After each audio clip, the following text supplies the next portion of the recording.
Why am I learning about emotional intelligence? Well, let me tell you just a little story. So it was my first year tree planting, planting trees out in northwestern Canada. I was a rookie, and it was the middle of July, so I'd been planting for 2.5 months already. And I was going for my PB, my personal best, the most trees I'd ever planted.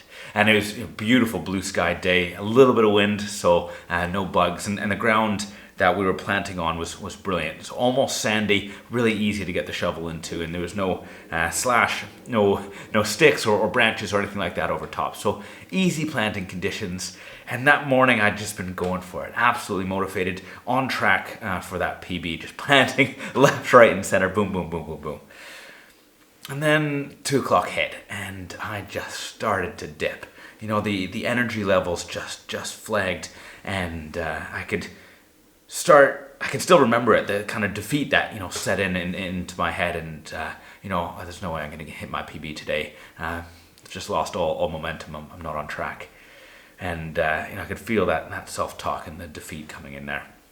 And then Drewbear, he was my driver, assistant manager. He was in control of the piece that we were working on.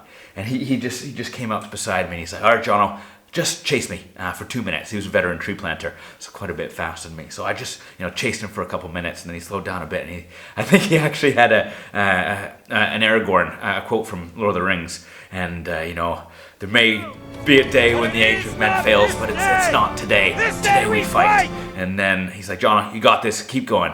And then he just kept on planting and went on his way. And that tweak, that small moment of, 5 minutes of my day, tiny interaction, and I can still remember it now, 10 years later, and just gave me that motivation, that extra impetus, that change of mindset to then go forward and keep building that momentum and hit that PB. And I did hit that PB, which is also, again, probably why I remember that day so well. But that's why I want to learn about emotional intelligence, to have that skill that Drewbear had, to empathize, to recognize the emotions of myself, of his team, of where I was on that day, 2 o'clock, and also to know me well enough to know what I needed to then reset that mind and tweak and then go forward in that planting day and hit that PB.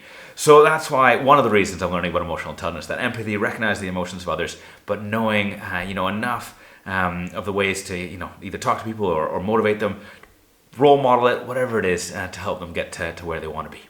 Brilliant. Well, it might resonate with you, it might not, but just wish you the most fantastic day going forward.